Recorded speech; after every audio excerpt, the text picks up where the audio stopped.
Sir ମୋର ନାଁ ହେଉଛି କଦଣ୍ଡଧର ନାୟକ, ମୋର ଗାଁ ହେଉଛି ତାଲଗୁଡ଼। ତ ଆଜି ହେଉଛି ପୁଷ୍ପୁନି ପାଳନ କରବାର୍ ଲାଗି ଆଜି ଆମର ଗାଁର ସମସ୍ତେ ନେଇକି ବହୁତ ସୁନ୍ଦର ଭାବରେ ଯାର ଘରେ ସେ କ୍ଷୀରି ପିଠା ପଣା କରି ଆମେ ପିଠାପଣା କରି ପାଳନ କରସୁଁ ପୁଷ୍ପୁନିକେ। ଆଉ ମା ଡୁକରି ଆମର ଅଛନ୍ ଇଷ୍ଟଦେବୀ ପାଟେଶ୍ୱରୀ ମା ଡୁକରି ବୁଢ଼ୀ, ତାଙ୍କର ପାଖେ ଆଜି ପୂଜା ଅର୍ଚ୍ଚନା ହେସି। ତ ଏଇଟା ହେଉଛି ଆମର ପରମ୍ପରା ହେ, ପୂର୍ବ କାଳରୁ ଆମର ରାଜଗୁଡ଼ା ଅମଳରୁ ଚଲି ଆସିছে ଯେନ୍ ହିସାବରେ ଆମର ଏଇଟା ହେଉଛି ଆମର ଆଦିବାସୀ ଅଞ୍ଚଳ। ଆଉ এই ଅଞ୍ଚଳରେ ଆମେ ପ୍ରତ୍ୟେକ ପର୍ବକେ ନେଇକି ମା ଡୁକରିର ସାହାରା ନେଇକରି ତାଙ୍କର ଅନୁସାରେ ହିଁ ଆମେ ଚଲସୁଁ। ତ ଆଜି ହେଉଛି ପୁଷ୍ପୁନି, ଆଉ ଆଜି ଆମର ଖାସ୍ କରି ଯେନ୍ ଆମର ଅଛେ ସେମି ବୋଲିକରି ଯେନ୍ ସେମି, ତ ସେମିକେ ନେଇକି ଆଜି ବେସର କରାହେସି। ହଳଦୀ ବେସର କରି ଆଜି ଲଗନ ହଳଦୀ ବେସର କରସୁଁ। ଆଉ ତାପରେ ଆମର ଗାଁନେ କେବେ ବି ଆମେ ହଳଦୀ ଲଗେଇ କରି କେବେ ସେମିକେ ନେଇ ଖୁଁ। ତ ଆଜିଠାରୁ ନେଇକି ସେମିକେ ବେସର କରାହେସି।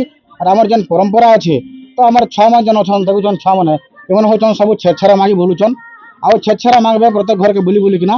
ଆଉ যে ধান চৌল পয়সা যাহা দেবা সেটাকে নিকরি ଆମେ ଗୋଟେ ଝରନ କିମ୍ବା ଗୋଟେ ଜଙ୍ଗଲରେ ଆମେ ଛୁଆମାନଙ୍କୁ ନେଇକରି ଗୋଟେ ଭୋଜି ପାତି କରି ଖାଇକିନା ବହୁତ ସୁନ୍ଦର ଭାବରେ ଛୁଆମାନେ ବହୁତ ଏନ୍ଜୟ କରସନ୍। ଆଉ ବହୁତ ଜାକଜମକରେ ଇ ଆମର ପରମ୍ପରା ଯେନ୍ ଅଛି ପୁଷ୍ପୁନି ପରବଟାକେ ଆମେ ବହୁତ ସୁନ୍ଦର ଭାବରେ ପାଳନ କରସୁଁ। ଏଇଟା ହେଉଛି ଆମର ପରମ୍ପରା।